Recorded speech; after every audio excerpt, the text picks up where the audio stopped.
নমস্কার বন্ধুরা, কেমন আছেন সবাই? আপনাদের একটা নতুন ব্লগে স্বাগত জানাচ্ছি। আজকে তো জামাই ষষ্ঠী, তোমরা সবাই জানো। আর আমাদের বাড়িতে অনেক দিদি মাসি টাসি সবাই আসবে। তোমরা প্লিজ পুরো ব্লগটা দেখতে থাকবে। চলুন, আমাদের লুচি ভাজা কমপ্লিট হয়ে গিয়েছে। আমরা এবার খেতে বসে পড়েছি সবাই মিলে এখানে একসঙ্গে। দিদি, মাসি, জেঠু, জামাইবাবু সবাই একসঙ্গে খেতে বসে পড়েছি। তারপরে দেখো এদিকে আমাদের চিকেনের জন্য মশলা কষা হচ্ছিলো, মা এদিকে মাংস রেডি করছিল। মাংসের কোয়ান্টিটিটা অনেকটা ছিল বলে অনেকটা মশলা কষানো হচ্ছিলো এখানে।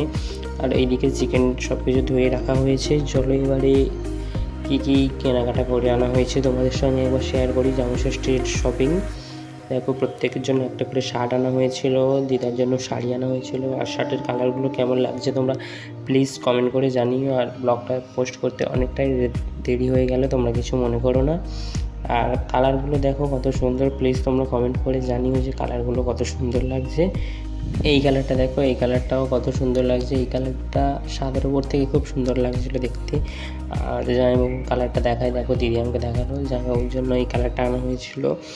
তারপরে তো সব কিছু দেখা হয়ে গেল। এদিকে আমাদের মাংস কষাও রেডি হয়ে গিয়েছে, লাল লাল ঝাল ঝাল চিকেন কষা মেনুতে ছিল। চিকেন কষা ছিল, ফ্রাইড রাইস ছিল, মাছের ঝাল ছিল। তারপরে সব কিছু রেডি করে আমাদের এদিকে ষষ্ঠীর রেডি করা হয়ে গিয়েছে সব কিছু। এবারে ষষ্ঠীর সবাই বসে পড়েছে। এখানে বড় জেঠু আছে, আমার মেসো আছে, বাবা আছে, ওইদিকে জামাইবাবু আছে। প্রথমে আমার দিদা প্রত্যেককে ফোঁটা দিয়ে দিচ্ছে। জামাই সেজে আমি হাজির হয়েছি,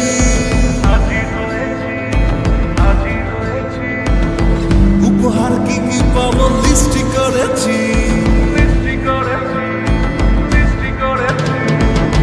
জামাই সেজে আমি হাজির হয়েছি, উপহার কি কি পাবো লিস্টি করেছি। জমিয়ে খাবো আমি ইলিশ মাংস, খাবো আমি চেটে পিঠে মিষ্টি সাথে তো দেখাবো আমার খাবার। ষষ্ঠীর জামাই আমি, জামাই আমি সবার সাথে বলবে সবাই ছকবাজিতে জামাই 420। জামাই আমি সবার সাথে বলবে সবাই। এইদিকে আমার বাবাদের ফোনটা কমপ্লিট হয়ে গিয়েছে। ওইদিকে এবার মারা দেবে জামাইবাবুকে ফোঁটা ওইদিকে।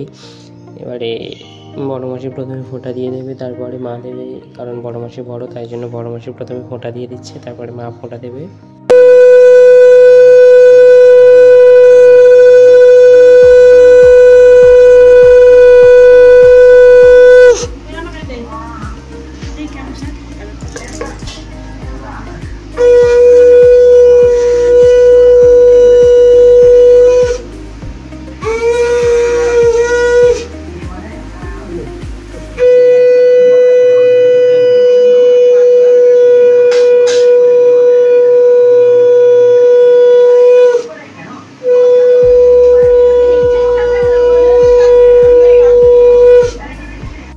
দেখো আমাদের এদিকে ষষ্ঠীর পরে ফলগুলো সবাই খাওয়া স্টার্ট করে দিয়েছিল, তাই জন্য আমি একটু মিষ্টি নিয়ে খেয়ে নিলাম।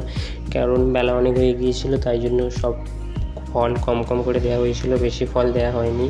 কারণ দুপুরবেলা কেউ তাহলে আর দুপুরবেলার খাবারটা খেতে পারবে না, সব কিছু থাকবে যেহেতু পরেও খাওয়া যাবে, তাই জন্য বেশি করে দেওয়া হয়নি, সব কম কম করে দেওয়া হয়েছিল।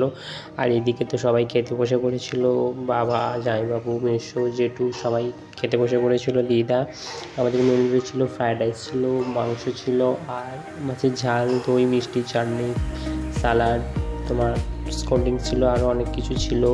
অনেক কিছু বলতে সন্দেশ ছিল, বেশি কিছু আইটেম করা হয়নি। আর ষষ্ঠীর দিনে প্রচণ্ড গরম পড়েছিল বন্ধুরা, বিশ্বাস করো। এদিকে ওনাদের খাওয়ার পরে আমরা এদিকে খেতে বসে পড়েছিলাম। আর ব্লগটা ছাড়তে তো অনেকটাই দেরি হয়ে গেলে। দেখো আমার দিদির মেশে এদিকে দই খেয়ে রেখে দিচ্ছে, ও ভাতটা খায়নি, ও দই খেয়েছে। আর যেহেতু ওদের ওখানে কালী পুজো ছিল, তাই জন্য সারা রাত জেগেছিল, সবাই ক্লান্ত ছিল, ঘুমিয়ে, তাই জন্য ওর ভাত টাত খায়নি। এদিকে আমরা তো খেতে বসে পড়েছি। চলো তোমাদের একবার দেখাই। দেখো এদিকে মাংস দিয়ে ভাতটা আমি স্টার্ট করে দিয়েছি। দেখো আমার পেশা সন্ধেবেলা এসেছিলো, পেশাকে ষষ্ঠী করা হচ্ছিলো। আর এইদিকে মাসিরাও বাড়ি চলে যাচ্ছিলো। তাহলে ব্লগটা আজকের এই পর্যন্ত। সবাই ভালো থেকো, সুস্থ থেকো, সাবধানে থেকো। দেখা হবে নতুন কোনো ব্লগে। সবাই ভালো থাকবেন, সুস্থ থাকবেন, সাবধানে থাকবেন।